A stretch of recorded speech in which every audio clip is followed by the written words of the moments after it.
नमस्कार। जय हिंद दोस्तों, कैसे हैं आप सब। Welcome to my channel MB studio. मैं हूं आपका होस्ट दोस्त मनीष। एक बहुत ही अच्छी खबर निकल के आ रही है इंडिया और चाइना के बारे में। जो अभी कोर कमांडर की मीटिंग हुई थी उसके रिजल्ट बहुत ही अच्छे आए हैं।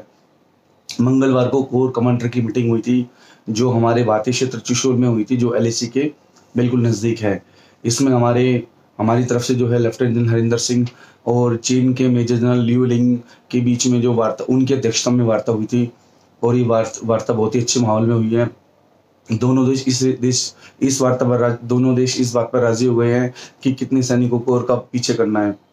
हालांकि भारतीय जो कोर कमांडर थे उन्होंने साफ कह चीन को दो टूक कह दिया है कि पहले चीनी सेना को पीछे हटना हटना होगा और इसके बाद जो है आगे की कार्रवाई की जाएगी।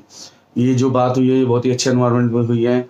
और इसके अलावा जो कोर कमांडर थे इन्होंने अपने जो अपर जो अधिकारी हैं उनको इस बारे में ब्रीफ कर दिया है। भारतीय सेना ने साफ कर कह दिया है कि चीन को भारतीय संप्रभुता और भारतीय की जो सीमा है उसका पालन करना होगा और जो एलएसी प्रोटोकॉल है उसका भी पालन करना होगा, तभी ये बात आगे बढ़ सकती है। इसके अलावा जो चीनी विदेश मंत्रालय है उन्होंने ये भी उनकी तरफ से एक प्रेस रिलीज आया है। उन्होंने कहा है कि जो बात है वो बहुत ही अच्छा एनवायरनमेंट में हुई है और इसके रिजल्ट बहुत ही अच्छे देखने को मिलेंगे। पहले भारतीय सेना की तरफ से कोई आधिकारिक बयान नहीं आया था। उन्होंने विदेश मंत्रालय और जो भारतीय सेना के बारे में ब्रीफ किया। आज सुबह ही उनका आधिकारिक बयान है। उन्होंने ये कहा है कि ये जो चीज़ है बहुत लंबी चलेगी, क्योंकि जो भारतीय सेना का वहाँ पे जमावड़ा है और जो चीनी सेना का जमावड़ा है उसको हटने में टाइम लगेगा, क्योंकि भारतीय सेना और चीनी सेना दोनों की तरफ से हैवी टैंक, आर्टिलरी गन्स तो वहाँ पे डिप्लॉय किया गया है। उनको हटाना बहुत ही मुश्किल काम है जो बहुत टाइम लगेगा। ये जैसा कि मैंने आपको पहले कहा था कि इन चीज़ के प्रोसेस में कम से कम अक्टूबर तक का टाइम हो जाएगा। सर्दी आ जाएंगी, जहाँ पे बर्फ़ पड़ती है तभी वहाँ चीज़ें क्लियर होंगी। और यही बात भारतीय विदेश मंत्रालय की तरफ से आई है कि इन चीज़ों को क्लियर होते होते सर्दियाँ हो जाएंगी। इसके अलावा जो बात हुई है वो पेंगुइन त्यों लेक और फिंगर फोर के ऊपर भी हुई है। हालांकि वहाँ पे जो चीनी सैनिक है वो पीछे हट गए हैं और पेंगुइन त्यों लेक के ऊपर जहाँ चीनी सैनिक जमे हुए थे उनका परमानेंट स्ट्रक्चर उन्होंने बना लिया था, उसके ऊपर भी बात हुई है। पॉजिटिव वाइब्स आए हैं। चीनी मीडिया और भारतीय मीडिया दोनों ने ये कह दिया है कि जो वार्ता है उसके अकॉर्डिंग धीरे धीरे सब चीज़ पीछे हटेंगी। इसके अलावा जो गोल्डी है और अदर एरिया वहाँ पे 1.5 किलोमीटर का बफर जोन बन गया है। मतलब मेन एलएसी के 1.5 किलोमीटर इधर और 1.5 किलोमीटर चीनी सेना पीछे हट गई हैं और आने वाले कुछ टाइम में ये चीज़ें और भी क्लियर होंगी। हालांकि भारतीय सेना ने ये कहा है कि जो पुरानी वास्तविक रेखा थी 3 मई से पहले की, उसको आने में भी टाइम लगेगा। और सबसे बड़ी बात यह है कि जो मेन एलएसी है वो भी डिफाइन नहीं है। तो भारतीय सेना ने साफ कह दिया है कि पहली चीनी सेना पीछे हटेगी, उसके बाद ही कोई दूसरी जो वार्ता है वो स्टार्ट की जाएगी। तो हालांकि देखते हैं कि कब तक ये क्लियर होता है। अगली कोर कमांडर की मीटिंग जो है वो डिपेंड करेगा कि किस हिसाब से चीनी सेना पीछे हटी है। भारतीय सेना द्वारा फिजिकल वेरिफिकेशन करने के बाद ही अगली वार्ता की डेट डिक्लेयर की जाएगी। ये जो मीटिंग थी ये सुबह 11 बजे स्टार्ट हुई थी और रात को 2 बजे तक चली थी। 15 घंटे की लंबी मैराथन मीटिंग चली थी। और भारतीय सेना की तरफ से साफ साफ बोल दिया गया है कि जब तक चीनी सेना एलएसी का पालन नहीं करेगा तब तक इस चीज़ के बारे में आगे कोई भी कदम नहीं उठाया जाएगा।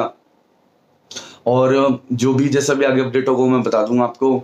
और हालांकि कोशिश तो ये की जा रही है कि आने वाले कुछ टाइम में हमें और भी कुछ अच्छे रिजल्ट देखने को मिल सकते हैं। अगली जो न्यूज़ है वो भारतीय रक्षा मंत्रालय की तरफ से है। अगली न्यूज़ बहुत ही अच्छी है। राजनाथ सिंह जो हमारे रक्षा मंत्री हैं उनकी अध्यक्षता में हुई मीटिंग में तीनों सेनाओं को इमरजेंसी के तौर पर 300 करोड़ तक के उपकरण और सैन्य साजो सामान खरीदने को मंजूरी दे दी गई है। इससे पहले जो भारतीय से तीनों सेनाओं के प्रमुख हैं उनकी जो अथॉरिटी थी वो 300 करोड़ से लेकर 500 करोड़ कर दी गई थी। वो 500 करोड़ तक की कोई भी हथियार आपूर्ति की जा सकती थी। इसके अलावा अभी जो अध्यक्षता में मीटिंग हुई है राजनाथ सिंह की उसमें, और जो हमारी डीएसी है रक्षा मंत्रालय की जो कमेटी जो खरीद को मंजूरी देती है, उन्होंने साफ कह दिया कि तीनों सेनाओं को इमरजेंसी में 300 करोड़ तक के सैन्य उपकरण खरीदने की मंजूरी दे दी गई है। ये बहुत ही अच्छे कदम है। पूर्वी लद्दाख में चीन के साथ हमारा तनाव चल रहा है। इसके अलावा भारतीय सेना ने साफ कर दिया है कि 6 महीने में हम ऑर्डर दे देंगे और 1 साल में हमारी डिलीवरी मिल जाएगी। इसके अलावा 300 करोड़ का जो पैकेज दिया है वो तीनों सेनाओं को अलग अलग दिया गया है। बहुत ही अच्छी बात है। अभी भारतीय सेना ने असॉल्ट राइफल दी हैं, इसराइल से भी कुछ जो लाइट मशीन गन है उनका ऑर्डर किया गया है। तो ये रिजल्ट बहुत ही अच्छा है। भारतीय सेना जो धीरे धीरे है वो हथियार आयात कर रही है और भारतीय सेना को मजबूत कर रही है। इसके अलावा आने वाले टाइम में भी कुछ ना कुछ इस बारे में बजट पास हो सकता है और आने वाला जो रक्षा बजट होगा उसमें भी वृद्धि की जा सकती है। पीएम मोदी जब लद्दाख गए थे तब भी उन्होंने भारतीय सेना का प्रोत्साहन किया था, उनको मोटिवेट किया था। इसके अलावा देखते हैं आने वाले रक्षा बजट में बढ़ोतरी फॉर श्योर की जाएगी। और क्योंकि हम पूर्वी लद्दाख में चाइना और पश्चिमी लद्दाख में पाकिस्तान से 2 मोर्चों पे लड़ रहे हैं मतलब उनके साथ तनाव है दोनों मोर्चों पे। तो ये जो कदम है बहुत सराहनीय कदम है और आने वाले टाइम में भी इस तरह के कदम देखे जा सकते हैं। अगली जो खबर आ रही है बहुत ही अच्छी खबर है। हमारे गृह मंत्री राजनाथ सिंह जी आज 2 दिवसीय यात्रा पर कश्मीर और ले गए हैं। पहले ये जो दौरा है वो 3 जुलाई को होना था, बट एकदम से प्रधानमंत्री मोदी जी के दौरे के बाद इनका जो दौरा था पोस्टपोन कर दिया गया है। हमारे रक्षा मंत्री जी के साथ हमारे जो आर्मी चीफ है MM नरवाने जी वो भी साथ जाएंगे। एक दिन वो लेह में रुकेंगे और एक दिन वो कश्मीर में जाएंगे। लेह में जो 14 कोर कमांडर की मीटिंग हमारी हुई थी चुशूल में, चीनी मेजर है उनके साथ जो मीटिंग हुई थी उसके बारे में, जो 14 कोर कमांडर की मीटिंग है उस बारे में ब्रीफ करेंगे। इसके बाद हमारे जो रक्षा मंत्री जी वो LAC पर जाएंगे, अग्रिम मोर्चा जिनको बोला जाता है वहाँ का जायजा लेंगे और वहाँ जाकर घायल सैनिकों से भी मिलेंगे। इसके बाद हमारे रक्षा मंत्री वो कश्मीर जाएंगे और कश्मीर पर जो हालात है उनकी चर्चा करेंगे।